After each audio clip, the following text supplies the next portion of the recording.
একজন পুরুষ যে পরিমাণ পরিশ্রম করে সেটা কিন্তু সে নিজে ভালো থাকার জন্য করে না, আমাদের সবাইকে ভালো রাখার জন্য, পরিবারের মানুষগুলো যাতে ভালো থাকে সেজন্য করে। তো হ্যালো এভরিওয়ান, ওয়েলকাম করছি আমার নতুন আরেকটি ভিডিওতে। আশা করছি সবাই ভালো আছেন।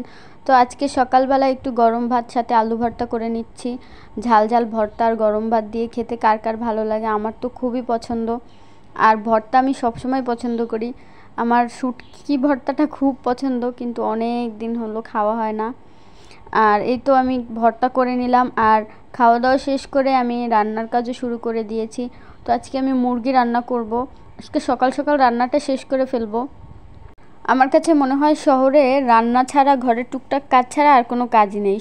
গ্রামের বাড়িতে দেখা যায় একটু অন্যান্য কাজও থাকে, বাড়ির আঙিনা টাঙিনা ঝাড়ু দেওয়া বা বিভিন্ন ধরনের কাজ থাকে। যদি কেউ গাছ লাগায় বা বিভিন্ন সবজি করে বাসার সামনে, তো সেগুলোর পরিচর্যা করা, কিন্তু শহরে তো ওগুলোর কোনো কাজ নেই। কিন্তু আমরা যারা হাউসওয়াইফ তাদের তো শুধু ঘরের এই টুকটাক কাজ করলেই শেষ, কিন্তু আর পুরুষের বাইরে কাজ করতেই হয় পরিবারকে ভালো রাখতে, পরিবারের মানুষগুলোর ভরণ পোষণের দায়িত্ব থাকে তার উপরে।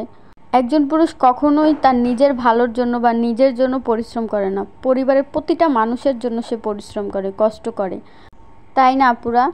তো এই তো সকাল 10টার দিকে আমার বাবা দুটো কবুতর দিয়ে গিয়েছিলো, আর এগুলো দেখে বাবু যে কী খুশি হয়েছিল। আসলে শহরের বাচ্চারা তো মুরগি হাঁস এগুলো একদম সরাসরি তেমন একটা দেখে না, দেখা যায় বাজার থেকে কিনে আনলে ওগুলো জব করা থাকে। তো এটা একদম জব করা ছিল না, ও দেখে এত খুশি হচ্ছিল, ধরছিল, বিস্কিট খাওয়াচ্ছিল। তারপর ও কিছুক্ষণ খেলার পরে আমি ওগুলো কেটে জব করে নিয়েছি এবং পরিষ্কার করে ফ্রিজে রেখে দিয়েছি। তারপর বিকালে ঘরে একটা ডাব ছিল, ভাবলাম একটু ডাবের পুডিং বানানোর ট্রাই করি, এই ফার্স্ট টাইম করব। তো আলহামদুলিল্লাহ ভালোই করতে পেরেছিলাম, খেতেও খুব ভালো হয়েছিল। আমি শুধু ডাব না, সাথে দুধও অ্যাড করেছিলাম। প্রথমে ডাবেরটা করে এটাকে জমাট করে, তারপর দুধেরটা জাল করে, তারপরে কিউব কিউব করে কেটে আমি এটা একসাথে মিক্স করে বানিয়েছি। আলহামদুলিল্লাহ খেতে ভালো হয়েছে, কিন্তু একটা অ্যাক্সিডেন্ট হয়ে গেছে। ফ্রিজে রাখার সময়, ফ্রিজ খোলার সময় আমার হাত থেকে, বাটি থেকে অর্ধেকটা পড়ে গিয়েছিল নিচে, একদম ফ্রিজ পুরো নষ্ট হয়ে গেছিলো। আর দুধ জাতীয় যেহেতু, একদম পুরো ফ্রিজ একটা আঠালো ভাব হয়ে গেছিলো, ওগুলো আবার পরিষ্কার করতে হয়েছিল। অনেকেরই অনেক ধরনের গুণ থাকে, নানান ধরনের রেসিপি ট্রাই করে বানায়, কিন্তু আমি এরকম তেমন একটা পারি না। বিশেষ করে পিঠা এই টাইপের জিনিস তো আমি পারিই না, কখনো করিনি একা একা।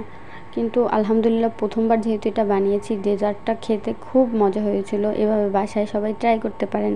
এরপরে বিকালে একটা টোস্ট, এটা হচ্ছে মুড়ির টোস্ট। এটা আমার কাছে অতটা ভালো লাগে না। এর আগে একটা ছিল ঝাল টোস্ট, ওটা খেতে খুব ভালো লেগেছিল।